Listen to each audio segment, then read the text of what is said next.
You ready? Is that on? It's on, right? Okay. Hello, everyone. We're here in the real streets to tell the real stories of the real people who struggle real struggles on a real day-to-real day basis, just to live real lives. This is Life Happens with Francis Starr. Francis Starr was my inspiration. It feels weird to interview myself, but I just feel like I have so much to say, you know? Are you trying to cry? Francis Starr was the documentarian of the decade. He won all the awards. He got all the accolades. He got all the women pregnant. And we wanted to find out what made him tick. This is Untold Genius.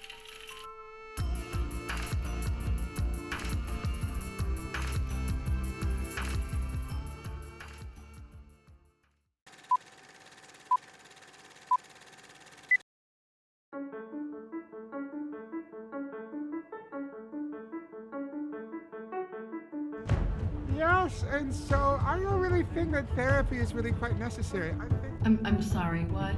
I'm a bit busy right now. Yes, Chief. Ja, det är fara för sig.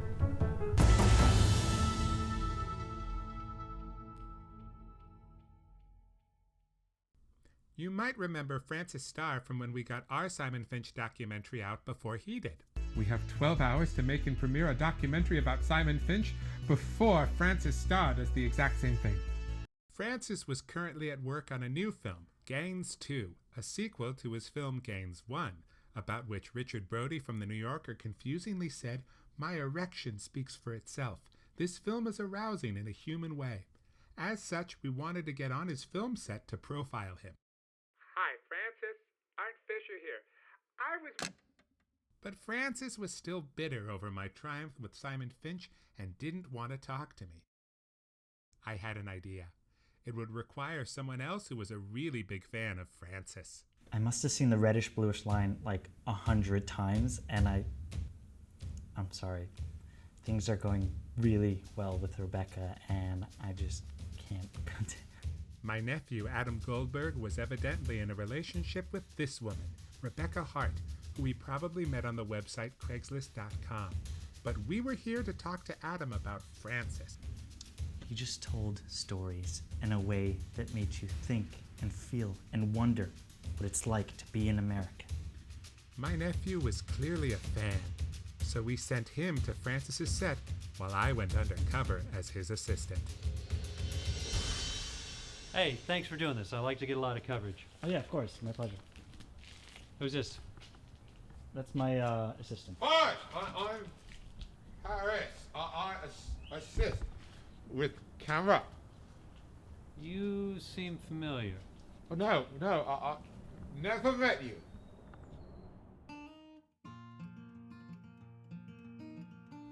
Francis Starr, born Francis Starstein, was going to be a banker until he studied poetry from a man named Theodore. It was then that he decided that he was going to make movies. Oh, he's the reason I got into this. I mean, his movie, Death with Dignity, it's About a stripper named Dignity, who ran a side business euthanizing people. It was life-changing. He made this one documentary about this 80s punk band, the Yeah Kids, where one member spent 12 minutes telling us what it meant to be a revolutionary, all the while eating her shoe on the screen. I mean the full shoe. The sole, the laces, everything.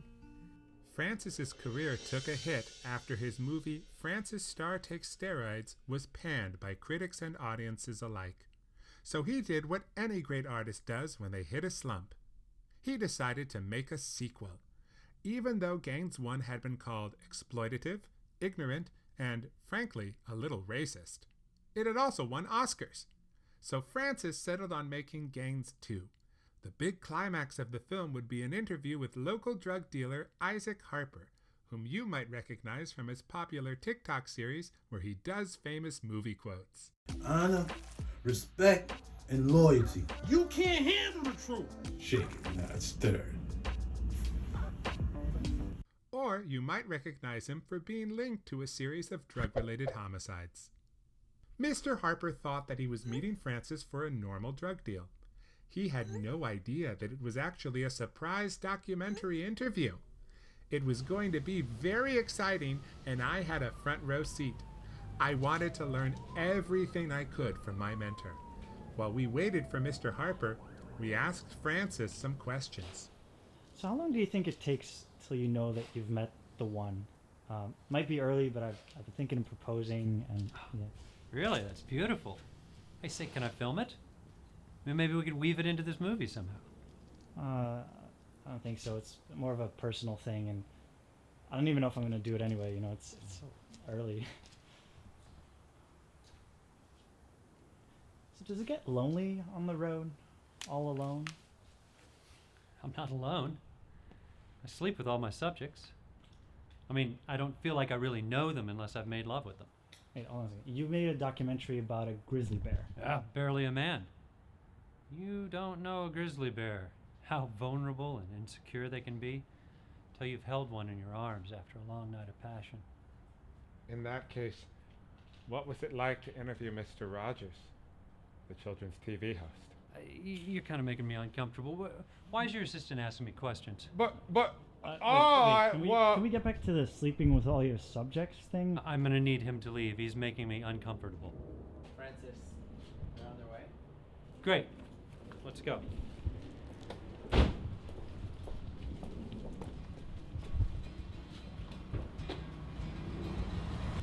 As I stood on that curb, while my nephew and my hero were en route to meet with some local drug dealers, I was reminded of a voicemail my sister left me when I hired my nephew Adam Goldberg, oh, so many weeks ago. Art, it's your sister. Adam tells me you contacted him about doing some show or something. I need you to listen to me. Stop it. Stay away from him. He is a good kid, and I don't want you getting him involved in whatever the fuck it is you're doing this time. Well, Dana, turns out Adam wasn't even helping me. I was the measly assistant. I was left to the curb. I was nothing.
Hey, yo. Hi there.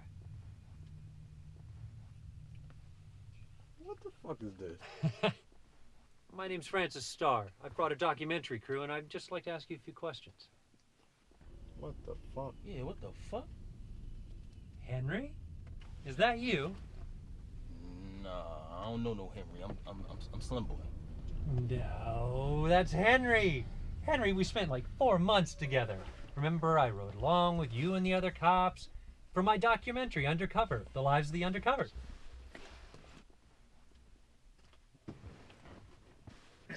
Yo, my man.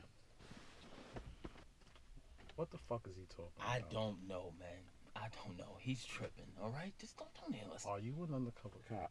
No, it's me. It's Slim Boy, man. Remember we smoked that split? Are you a fucking no, undercover it's not me, cop? bro. You have This to is- talk. Oh, shit. No.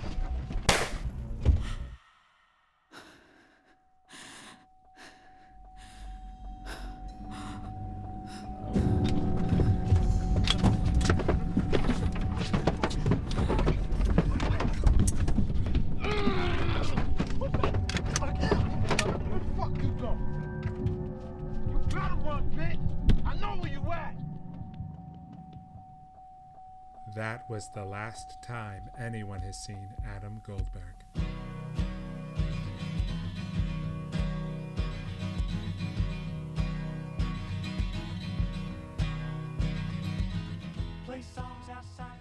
We wanted to tell the story of my childhood inspiration, but instead we ended up witnessing his violent death.